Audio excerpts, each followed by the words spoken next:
shalayto oo ahayd maalinta ay dunidu u asteysay la dagaalanka gudniinka fircooniga ah ee haweenka loo geysto xaflado iyo shirar wacyigelin iyo xog waraysi ah ayaa dunida dacaladeeda meelo kala duwan ka dhacayay magaaladan Washington ee caasimada dalka Mareykanka waxyaabihii lagu soo bandhigay waxaa ka mid ahaa filim laga sameeyay qiso dhab ah oo gudniinka ku saabsan oo ku dhacday Ifraax Axmed kaasi oo lagu magac daray Girl from Muqdisho amaba gabadhii ka timid Muqdisho filimkan oo loogu talagalay dadweynaha aan aqoonta fiican u lahayn gudniinka iyo dhibaatada uu gabdhaha gaarsiiyo khaas ahaan nooca fircooniga ah waxa daawashadiisa ka qayb galay Jaamac Buulo Jaamac oo warbixintan inooga diyaariyay. Look at this food. Okay. Have a chance? Yeah, sure. Can I take it? Of course, yeah. Thank you. Codkaasi waa Ifraax Axmed oo hadiyad ka gudoomaysa qoraa Soomaaliyeed ee degan gobolka Virginia ee duleedka magaalada Washington kadib soo bandhigidii filimkeeda.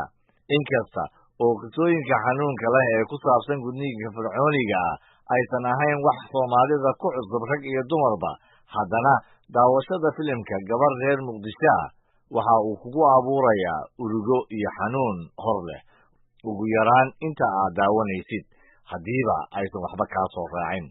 Gabar reer Muqdisho ah waa qiso laga soo dhigtay noloshii Ifraax Axmed oo ah gabar Soomaaliyeed oo u ololeysa la dagaalanka gudniinka. Filimkan waa qiso oo nolosheeda ah sidii aan ku imaaday dalka Ireland iyo sidii aan ku bilaabay ololaha la dagaalanka gudniinka gabdhaha iyo sidii aan dalka Soomaaliya ugu noqday iyo sida ku noqday isla ku helay dhalashada oo dalka Ireland.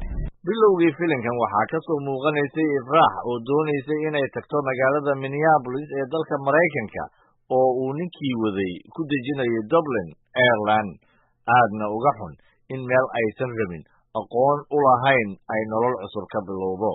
Waxaana ku soo xiga rafaadka qaxootinimo ee dal aadan afkiisa iyo dhaqankiisa toona garanayn iyo bilowgii ololaha oo ay la kufaa kacayso.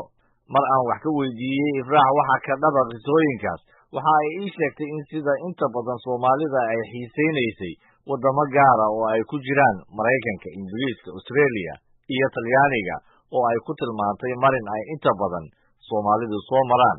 qaybta ololaha iyo Dublinna waxa ay ka tiri Ireland shaqada waxay ahayd mid sax ah oo sax ah ku shaqeynayay markaan ololaha bilaabay waxa ugu adkeed dadka la wada shaqeynta sababtoo ah siyaasiyiinta markaas ma aqoonin markaasna waxa u dagaalamay inuu dalka sharci helo markii ku qaxootina sanayna waa dhacdo run ah markii ugu horeysay nina ii turjumay anoo qof dumar ah haddana waxyaabaha qaar inaan nin kala hadlo wax wanaagsan ma ahayn tan kale Ireland aqoon ma u lahayn markaas gudniinka.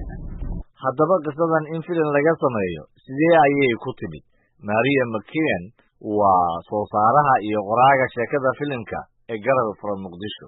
In 2014, somebody from the United Nations introduced me to IFRA to ask that I make a documentary. I don't know how to make documentaries, and in any event, I discovered there have already been 2 documentaries about it. 2014 qof ka socda qaramada midoobay ayaa i weydiiyay in aan documentary ka sameeyo sheekadan.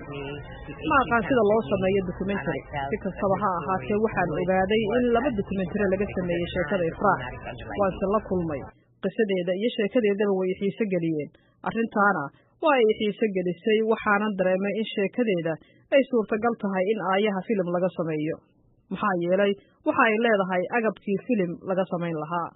Dr. Gada Khan waa xiriiriyaha hay'adda USNFGMC Network waxaana weydiiyey inay wax ka korarsatay daawashada filimkan. No matter how much we think we know,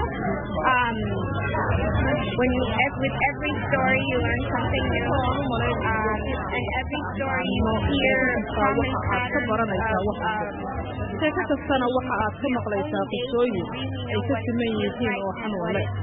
Keligood ayaana dareemi karaa dhibka iyo waxa uu yahay dhibanaha.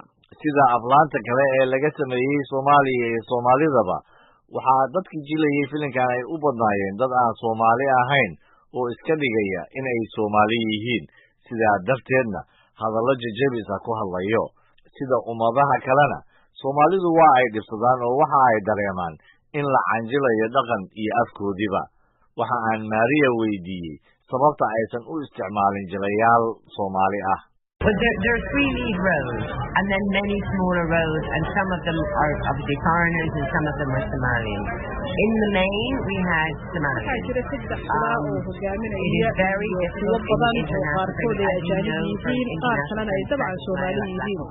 kuwa muhiimka ah waxaan siinay Soomaali waa arin aad u adag heerka wax soo saarka filimada caalamiga ah sida aad ogtahayna filimada caalamiga ah ee Soomaalida laga sameeyay ee Black Hawk Down iyo Captain Phillips waa ay adag tahay in aad dadka ku qanciso inay lacag ku bixiyaan filim aan lahayn magacyo ay garanayaan sidaas daraadeed waxay naga ahayd sidee xeega lagu xagtaa si aan filimkan ugu hayno asalkiisii isla markaana ay shirkadaha filmaanta caalamiga ah u tixgeliyaan si ay sheeko caadi ah u noqoto farqad si fiican ayuu yeelay maxaa yeelay waxa uu si wanaagsan ugu hadlaa Soomaaliga iyo Ingiriiskaba Maryanna dabcan waa Soomaali kadibna kaalimaha kale oo dhan aad ayaan isugu daynay in aan Yurub oo dhan ka helno Soomaali kaalimahan buuxin kara Iman Barre waa gabar yar oo Soomaali ah kana mid ahayd dadkii daawanayay filimkan waxa ay ila wadaagtay dareenkeeda It wasn't necessarily a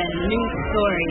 I've always heard about the story from family and friends, but like someone mentioned, it was about ma ahayn sheeko cusub dabcan mar walba waan ka maqlaa sheekooyinka qoyska iyo saaxiibada balse sida uu qof meesha ka sheegay muhiimaddu waa inaad shaashada ka daawato sida uu qof dhibkan soo maray uu u sheegayo ma ahan mid ay ka sheekaynayaan hay-ado aan dawli ahayn aysan ku sheegin dad sheekada banaanka ka ah laakiin qof ay sheekada ku dhacday oo dalkii ku noqonaysa si ay haweenka kale u caawiso Iman oo ka hadlaysa dadka filimkan jilayaasha ka ahna waxa ay But I will say that it would have been nice to see more Somali faces in the film.